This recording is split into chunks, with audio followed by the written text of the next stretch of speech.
Am I the a-hole for kicking my dad and his wife out of my house after they said they wanted to name their unborn twins after my deceased siblings? Some background. My 27 female younger brother, sister, and mom passed away in an accident 8 years ago. A father, 52 male, and I used to be very close before this, but we've drifted apart since then. I think some of it has to do with the fact I look a lot like my younger sister. She was always close to my dad, and we would often joke she would take care of him when he got older. My father also isn't really a believer in therapy and refuses to go. When I started going to therapy a few months after the accident, he said that I should be stronger and quote, "stop giving people the satisfaction of seeing you weak." He remarried 2 years ago, but his new wife and I don't get along.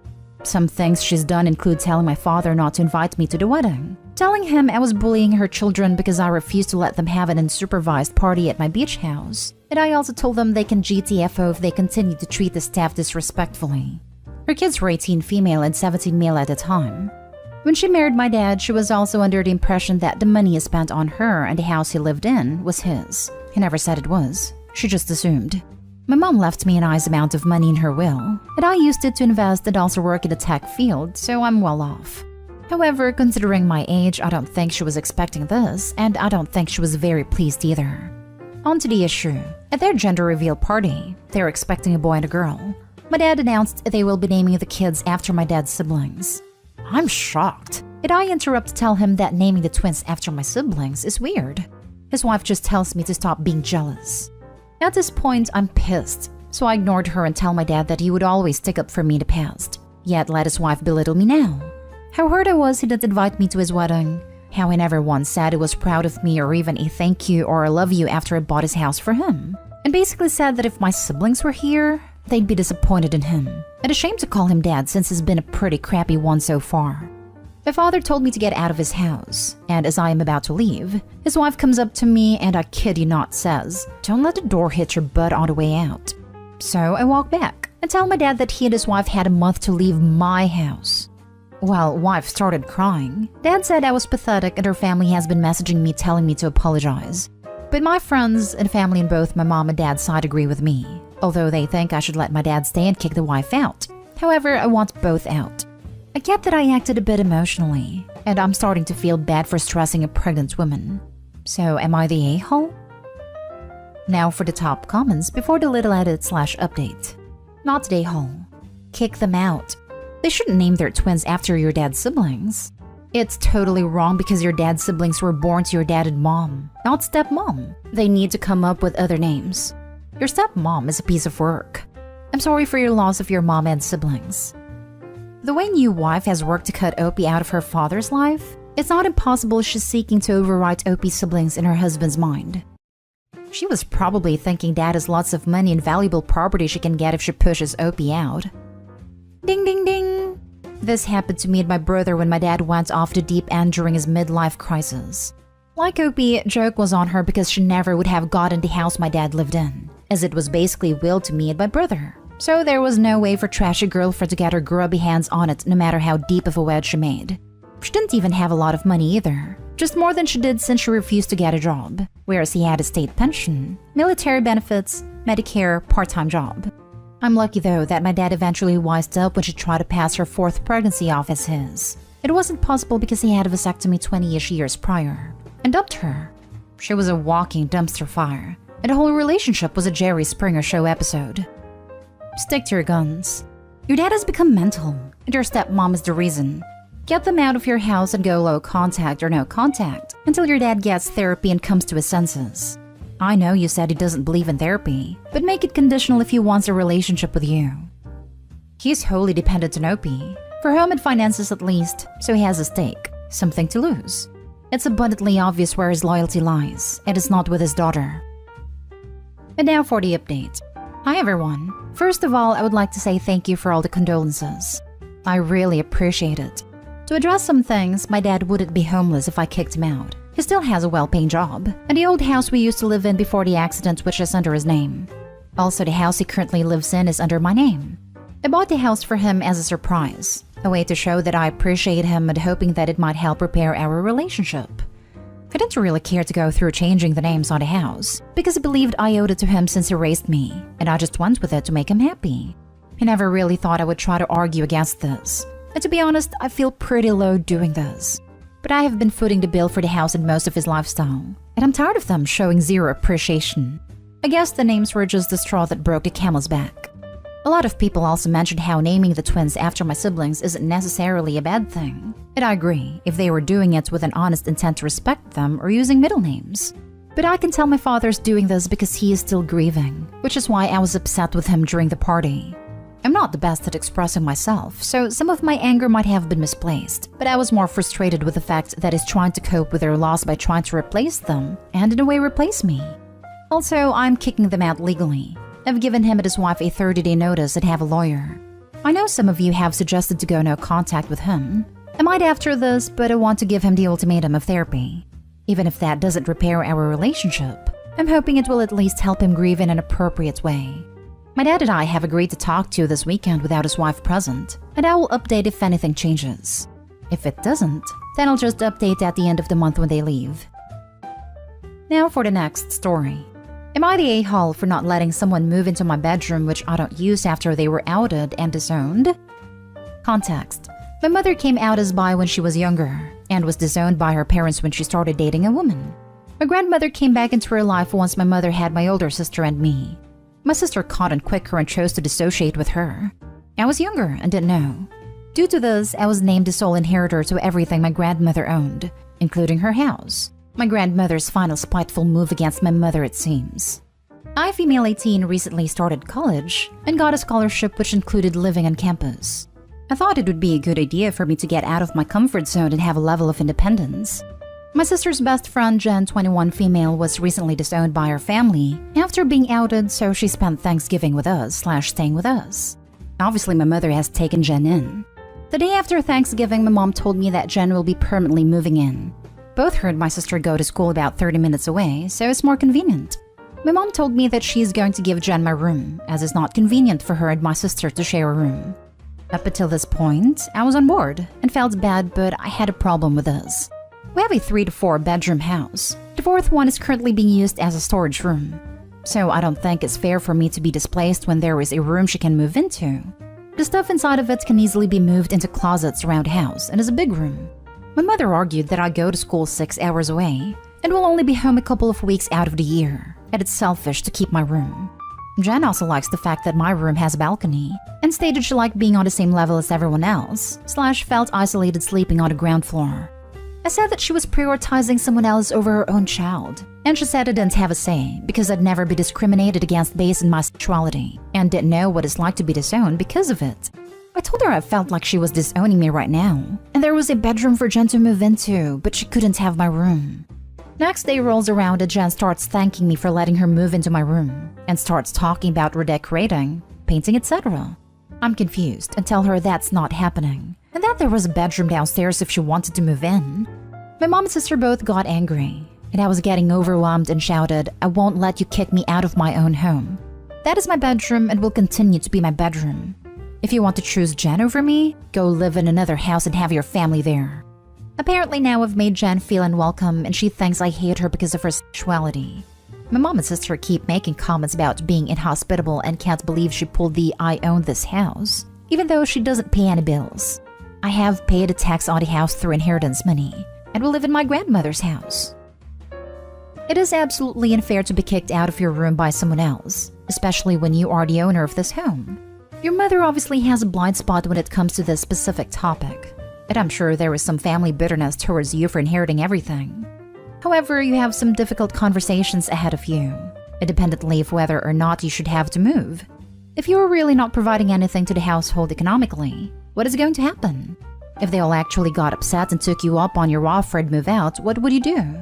If you can't put any money into the home, you are also at the mercy of their contributions, whether you like it or not.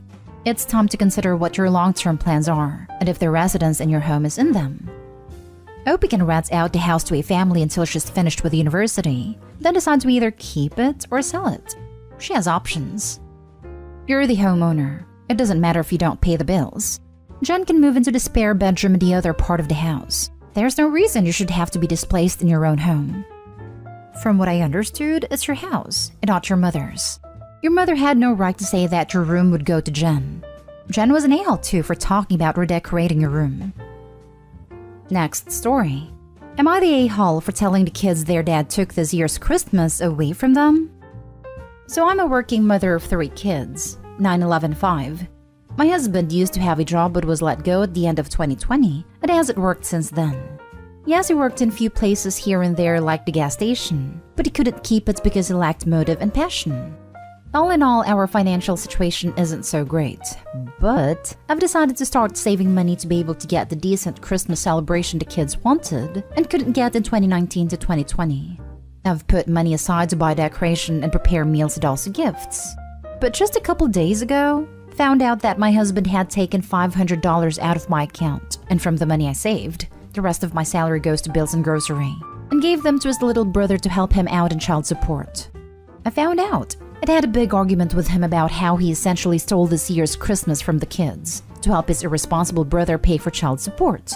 My husband apologetically said he had no choice and was pushed by family to contribute and pay part of his brother's child support. Otherwise, they won't see their nephews/grandchildren, since his brother's baby mom is vicious and spiteful.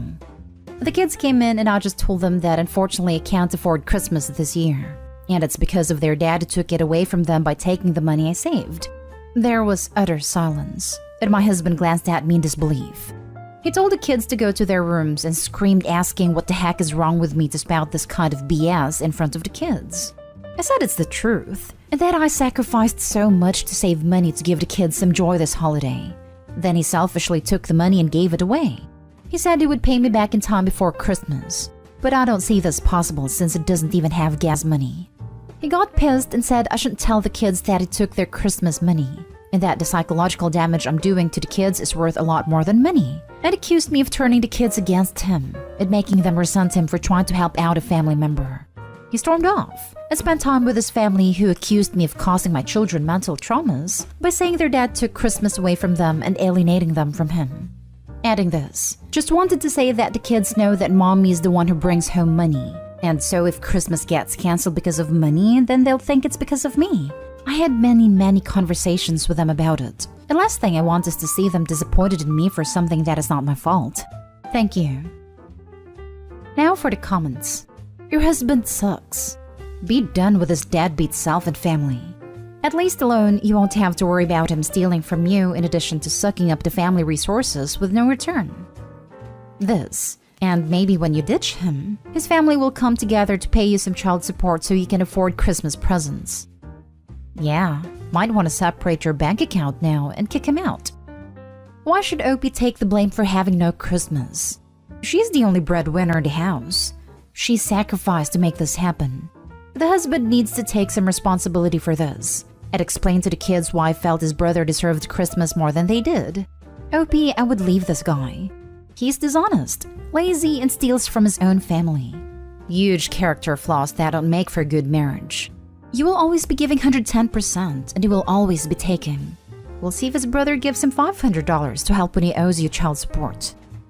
Everyone sucks here. 1. Your husband is a deadbeat, which apparently runs in his family. No way he should have used that money to pay his brother's child support, especially when he's not doing anything to support his own family. Deadbeats suck. Looks like you married into a family of them. 2. You played a large part in ruining your children's Christmas, by not only airing out your marital disputes to them, but also just tossing out Christmas altogether because your husband is a jerk. You had an opportunity to work with your children to teach them that Christmas isn't all about the money/gift/things, and about family and togetherness. You still do. And instead, you decided to use them to punish your husband. You and your husband need to have one-of-life conversations. Now for the last story. Am I the a-hole for leaving her with an apartment she can't pay for herself? So after 6.5 years in a relationship with my girlfriend, let's call her Maria, we got together when we were 18/19 years old, and over the course of the years we have experienced a long-distance relationship where Maria studied in another town, and I prepared myself for serving in the military. As Maria studied, she left for Hawaii to study abroad, and when my 1 year of service were finished and she got back from Hawaii, we moved in together. 4 years passes and she got her master's degree, and I managed to get a bachelor's degree. We've had our ups and downs during this time together, and we decided to move again. She already had a plan but could not manage it alone since rent was too high.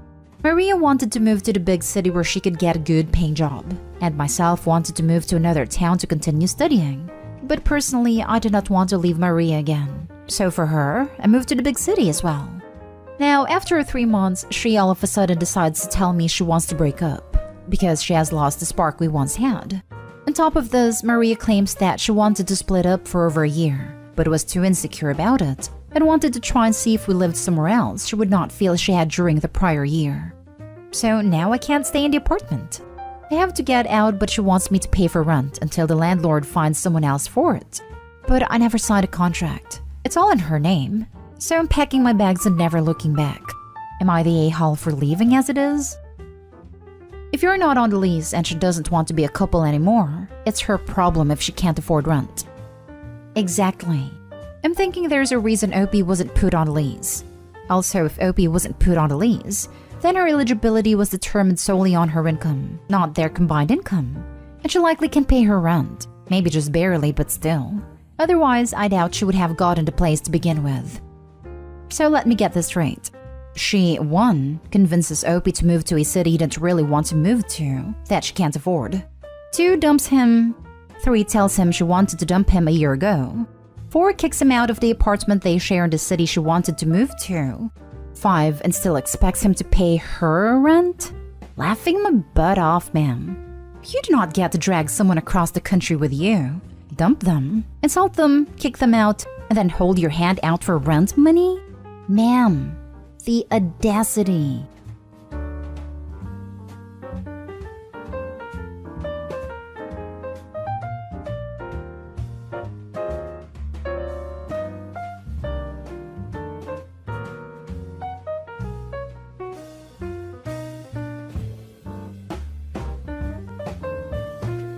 Update. Am I the a-hole for leaving one of my brother's kids out of a trip, but taking the rest? Original post. So, long story short, I live and work abroad, but am from the Midwest. I grew up with my brother Jason, 43 male, and our parents who are now in their 70s. We were working class, had what we needed, but were not well off by any means. When I was in high school, Jason married Tiffany, 40 female, who is, was, and will always be a mess of a person. Heavy drinker, partier, God knows whatever else. But she was hot, and my brother is a dweeb to put it nicely. They had Jace, 19 male, Jeff, 17 male, and Hannah, 12 female. Their marriage broke down before Hannah was born. They tried working it out, but ultimately got divorced. Jason started dating Jenny, 43 female, while splitting custody of the kids with Tiffany 50-50. Since Tiff had been a stay-at-home mom, she received child support and alimony, and my brother worked a lot.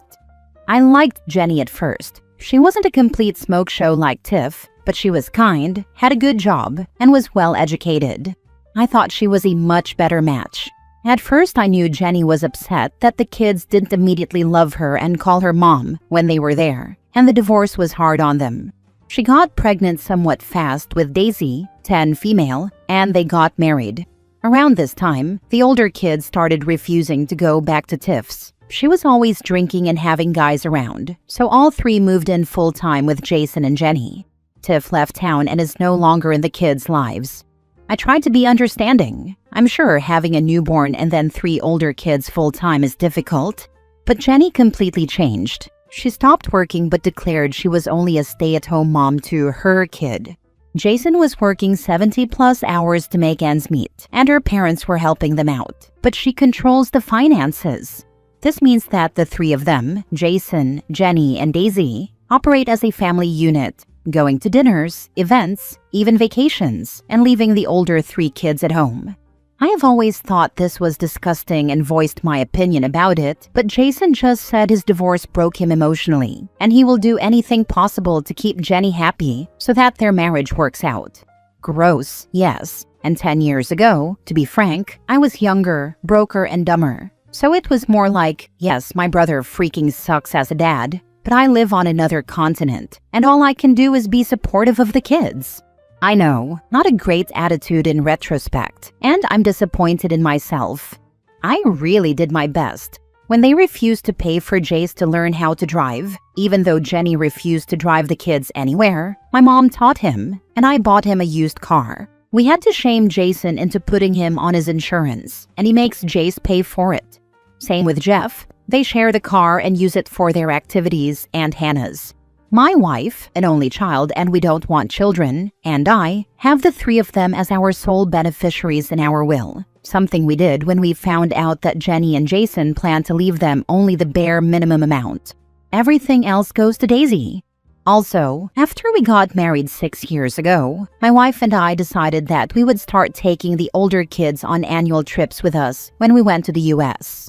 Nothing fancy. We might be child-free, but we're not billionaires or anything, just well off. But things like a week in Florida, Utah, California, things like that. They're very outdoorsy kids, so they've had a blast every year. And we plan it when my brother takes Jenny and Daisy on trips, so they don't care. Normally, we vacation in the summer, but Jace got an internship this summer, so we decided to move our trip to the fall and are going to Maine. I let Jason know the dates. They're in line with their fall breaks. No worries. And he basically said we need to start including Daisy. Jenny's parents made some bad investments. They're fine but aren't helping them out anymore. And Jenny is looking for a job. Since her parents had always paid for their trips, they can't go on one this year. So, even if all was fair, I wouldn't want to take Daisy on a trip. This is going to shock you, but with parents like that, and I feel so bad saying this about a child, Daisy is a huge brat. Spoiled, mean, and constantly bragging about the things she gets that her siblings don't. She once told me they weren't her siblings, they were Tiffany's kids. She throws toddler-level tantrums on holidays if she doesn't get as much and more as the other kids, and since Jenny waits on her hand and foot, she's a total slob. I feel bad saying all this. I hope when she grows up, she grows out of it, but there is no way I'd want to take her on a vacation. So I told him I didn't think we'd be able to handle all 4 kids, and we'd just go the 5 of us. He said Jenny could come to help out. Absolutely not. Or our mom could go. Love her, but she's getting a freaking hip replacement next month and does not want to go. Plus, the car we'd need for all these people on a road trip would be stupid. We'd probably need 2. And you know what? I don't want to. Anyway, sorry for trauma dumping on you all. This is getting long. I was worried Jason would not let me take the other kids on a trip, but they decided to go the route of shaming us online.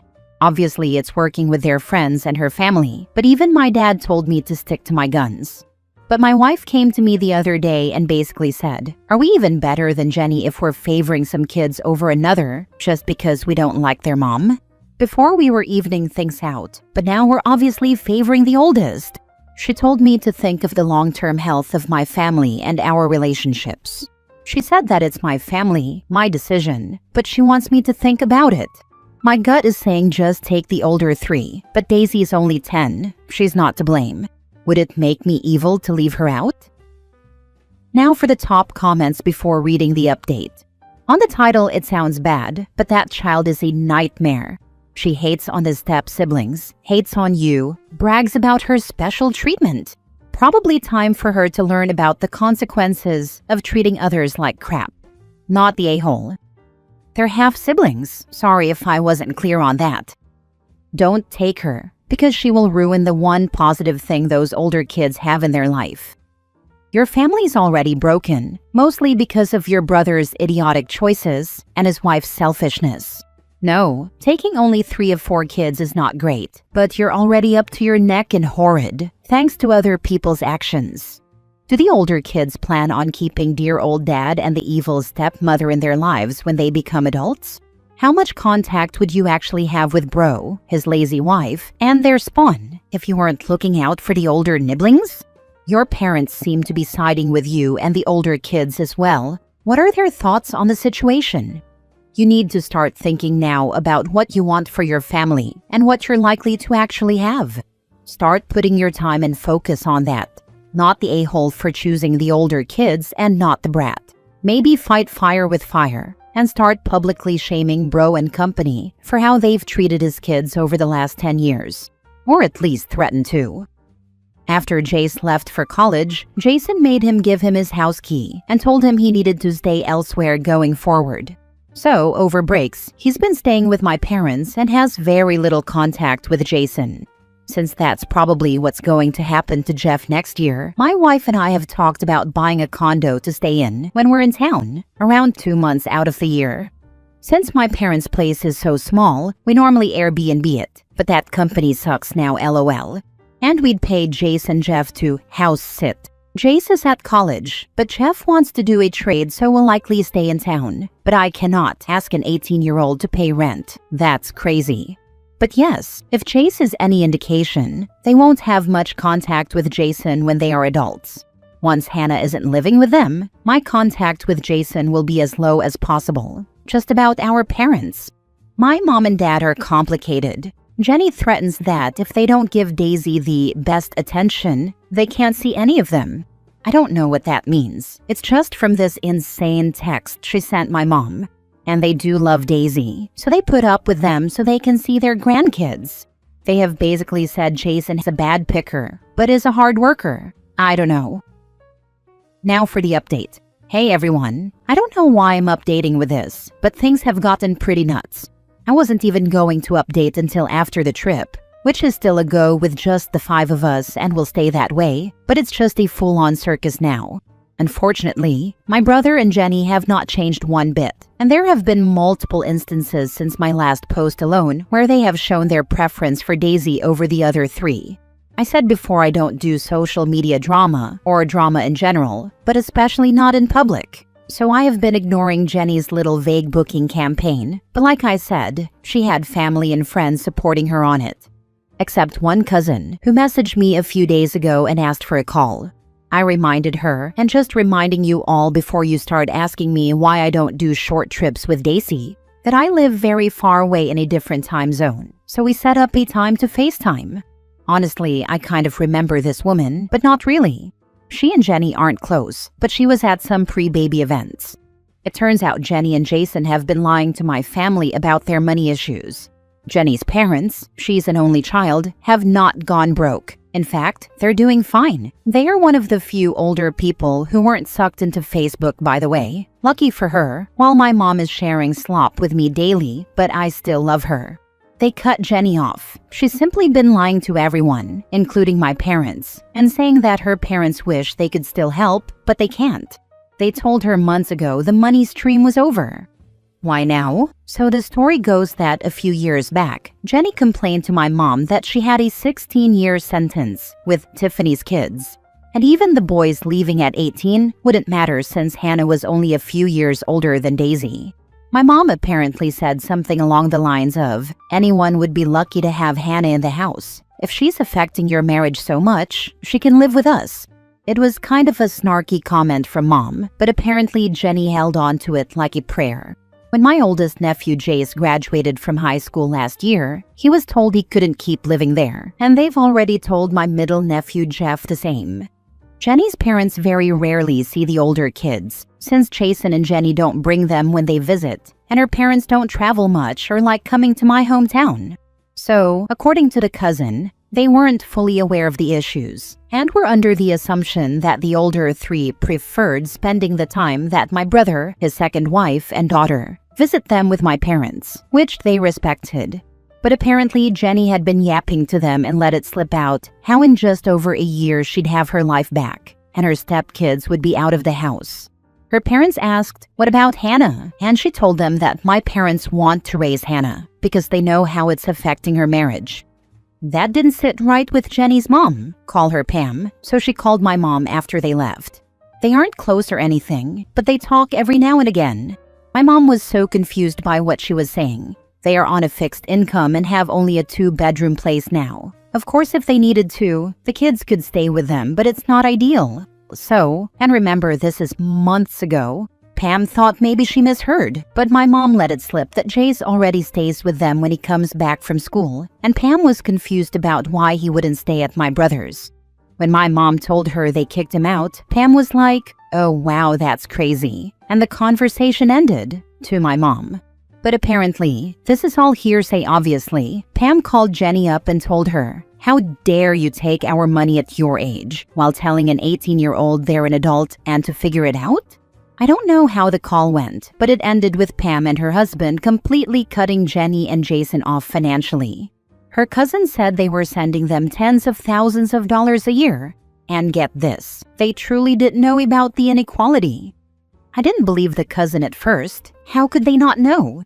She says that while her parents love her, Jenny is not close with them and had basically lied, saying that my parents, who again have never had a lot of money and are now on a fixed income, and I were spoiling the oldest three and ignoring Daisy. Even before I was taking them on trips, she'd make up vacations they were on for why they couldn't go on trips with them. Jenny told them I was paying for them to attend the private school that Daisy was attending. When Pam did some digging and found out Jace did not graduate from that private school, she cut off paying tuition for it. She was going to continue that. Apparently, she refuses to take her daughter's calls and is refusing to listen to family members defending Jenny. These family members supporting her, a few aunts and their kids, already have beef with Pam over money, and they are supporting Jenny.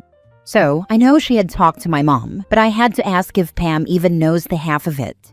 I told the cousin a few things, and she seemed shocked and asked if Pam could call me. I told her definitely, and the next day she did. We've spoken before, obviously, but she's a pretty introverted woman, so I wasn't sure what to expect. But she just seemed exhausted. She acknowledged that Jenny was the result of her parenting failures, but said she was always a difficult child. I was like, girl, she's over 40. Childhood has been over. She laughed at that and apologized about everything I've had to do for my oldest nibblings. I assured her that I wanted to do things for them, but I appreciate the apology. She said she will be setting the record straight with her family members. Unfortunately for them, Jenny and Jason's little nuclear family life they've been LARPing for the last few years is over. Her parents will no longer be funding them. Jenny has gotten a job, but a decade out of the workforce really screwed her over. I feel bad for Daisy, but hopefully things will have to be more equal over there. Obviously, this isn't over, and my parents and I are going to be keeping a close eye on everything and maintaining open communication with the kids, but I can't say I feel bad for Jenny and Jason. I'm so extremely worried about Hannah's mental health. Growing up in a house where your stepmom treats you like this and your younger half-sibling is spoiled while you are so close in age is devastating for a kid. Her brothers are older and likely able to compartmentalize things, but I seriously worry about Hannah. Hannah and I are very, very close and text every single day. She is okay. She and her siblings know her dad isn't anything, and her stepmom's opinion is worth dirt.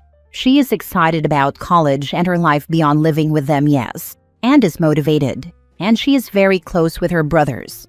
My brother has already kicked the older one out and told the middle one he has until after high school graduation. I used to tell him, you either raise your kids or you'll be raising your grandkids. And at this point, I'm pretty sure for homeboy it'll be neither, because there'll be no contact. Next story. Am I the a-hole for refusing to stay at my fiancé's parents' house for 4 days after our wedding? I'm getting married to my fiancé at the end of December. We're going to be having 2 events. The first one in my parents' city, where most of my family is, and the second one in his parents' city, where most of his family is. After some brainstorming, the 2 of us decided on our honeymoon destination. Today, as we were meeting for lunch, my fiancé, who is handling the honeymoon logistics, told me the itinerary. I noticed that there were 4 days between the event in his parents' city and when we leave for our honeymoon. When I asked, he said, yeah, won't we be staying for a bit at my parents'? I asked why, and he said that since we won't get to see his parents and relatives that often, this was a good opportunity. I was like, why use our wedding? Something we're planning on doing once for this. Also, those 4 days were coming at the expense of possible honeymoon days. He mentioned that some of his relatives coming from other places would also be staying at his parents' house, and we might never see a lot of them again. To me, that just made it worse, to have to spend 4 days right after the wedding at his parents' house, full of his relatives, including children. I became a bit angry and said this was ridiculous, and asked him to please change the honeymoon itinerary to the day after our wedding. He reacted as if I was being ridiculous, saying he'd taken so much care in setting up the itinerary, and he seemed hurt that I was dismissing it. I said I appreciated how he'd been handling everything, but those 4 days would ruin the vibe for me. So please do this for me. He said there's still a lot of time and that the changes could be made once, but not again and again. So let's wait and see if we feel the same way later. I agreed, but said I was 100% sure my feelings wouldn't change, which he didn't appreciate. We're okay and not discussing that right now, but I wanted to know, am I the a-hole? Now for the comments. Who the heck wants to spend their honeymoon at their parents' house with a bunch of relatives? That is the most unromantic situation you could possibly come up with. Absolutely ridiculous. Ask your fiancé if he is okay with not getting laid for a week after the wedding and see how he feels about it. Not the a-hole. Could you compromise by getting a hotel in town for those 4 days? You'd have some privacy and space while still getting to visit with his family. I could, and I think he might be up for it. But if I'm being very honest, I want to be on our honeymoon, not just entertaining relatives and friends of his at our hotel. Although yes, that would be better than being at his house, I guess. Oh, the people don't come to the hotel. You go to the house on your terms. The hotel is your sanctuary. That's the scenario I'm proposing. Having a steady stream of visitors just about defeats the purpose.